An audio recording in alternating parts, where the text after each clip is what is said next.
Let's be totally honest right out of the gate here. If you had to pick one team, just one, that could genuinely, realistically win the 2026 World Cup, the only honest answer is France.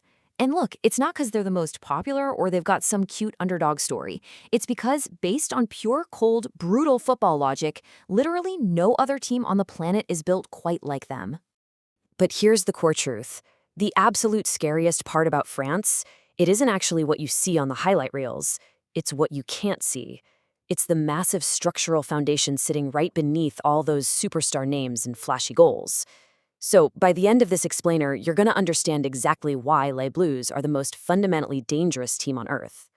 So, I want you to really ask yourself, who genuinely wins 2026?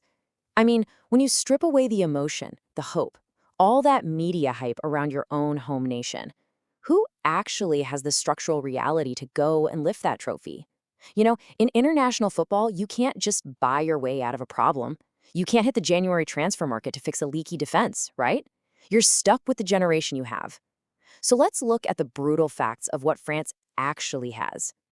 Section 1. The squad depth problem. Think about most national teams for a second.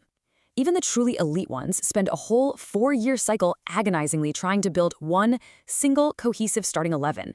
If their star striker tweaks a hamstring a month before the tournament, man, it's treated like a national tragedy. The whole system just collapses. But France, they effectively have two distinct world-class starting 11s. And look, that's not some journalistic exaggeration just to drum up hype. That is the terrifying reality of their player pool right now. I mean, we are talking about Karim Benzema-level talent and Olivier Giroud-level experience historically anchoring their ranks.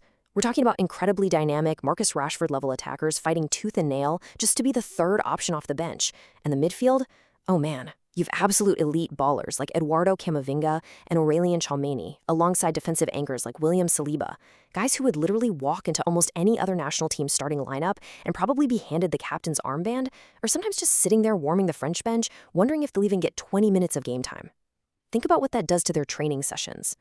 When your B team is better than most countries' A teams, your internal practice matches are played at a higher intensity than actual World Cup group stage games. It's just an absolute embarrassment of riches. Which brings us to Section 2, the unstoppable Mbappe factor. Because look, having a great squad is one thing, right? But having the ultimate spearhead is another entirely. Kylian Mbappe is the fastest player in world football, period. He's a guy who can single-handedly destroy a defensive structure in 3 seconds flat. But honestly, his real superpower is the psychological fear he instills. Because of his sheer pace, opposing defenses are naturally forced to drop 10, maybe 15 yards deeper than they normally would, just out of pure self-preservation. They are terrified of him getting it behind them. And by dropping that deep, well, they completely open up the midfield for the rest of those French superstars to operate with zero pressure. In theory, sure, every manager has a whiteboard plan for stopping him, but in practice, nobody has actually managed it consistently for a full 90 minutes. And hey, if you doubt that inevitability for even a second, just remember the number 4. Qatar 2022 proved exactly what he is capable of when the lights are brightest. He scored 4 goals in a World Cup final that France lost. I really want to let that sink in for a second. In the final 10 minutes of regular time, with his team practically dead and buried, he strapped the entire nation to his back and single-handedly dragged them to a penalty shootout against Argentina. To score 4 goals in the biggest match in the history of the sport against an elite defense, it's just staggering individual brilliance. All right, Section 3, the defensive wall. Because France aren't just dangerous going forward, they are absolutely suffocating defensively. Even as the Raphael Varane era closes, their defensive organization hasn't skipped a beat. They possess this crazy athletic profile in their center backs, guys like Dayot Upamecano and Ibrahima Konate, that allows them to cover ground impossibly fast. They press intelligently, they recover their shape faster than almost any team at the international level, they transition from an all-out attack to a lockdown, impenetrable block in seconds. It makes them genuinely incredibly difficult to score against. Even on the days when their midfield is completely out of rhythm, they just don't concede.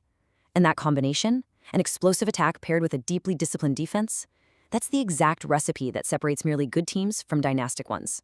Moving to Section 4, the quiet mastermind manager. Didier Deschamps. Honestly, nobody talks about him enough. And you know what? That's exactly the point. Back when he was a player, the legendary Eric Cantona dismissively nicknamed Deschamps the water carrier, basically implying his only job was to win the ball and give it to the actual talented players. But Deschamps, he took that as a compliment. And he's applied that exact same egoless, ultra-pragmatic philosophy to managing this national team. He isn't out there giving viral tactical masterclass interviews. Instead, he takes the most talented, most difficult squad in international football, a squad totally packed with massive egos, intense club rivalries, and complex generational tension, and he somehow manages to create a single, unified, functioning unit. Every single tournament, without fail. He carries the water so his superstars can shine, making him the absolute ultimate architect of this era. Section 5. The winning mentality. See, a truly great manager builds a culture, not just a tactic. 1998, they won the World Cup. 2018, won it again. 2022, reached the final and pushed it to the absolute limit. That is 3 finals in 25 years, folks. We are not talking about a golden generation getting lucky with a favorable bracket. No, we are looking at a deeply ingrained, heavily industrialized culture of winning on the global stage. And let's be real, international football is just as much about psychological resilience as it is about physical quality. They possess this collective memory of winning from incredibly difficult positions. Take the 2022 quarterfinal against England. Harry Kane scores a penalty, the momentum completely shifts, the whole stadium is roaring against them. But France, they don't panic, not even a little. They absorb the pressure, they stay clinical, and they find the winner. They've been there before. The players know what winning from the brink of defeat feels like because they've actually lived it. That collective memory is genuinely worth its weight in gold in tournament football. You cannot buy it, you cannot manufacture it in a friendly match. France just has it built right into their DNA. Section 6. The 2026 Format Advantage. Now, the incoming tournament format is a sudden, dramatic shift in how the World Cup works. 48 teams competing, 3 team groups, only 2 group stage games before the knockouts begin.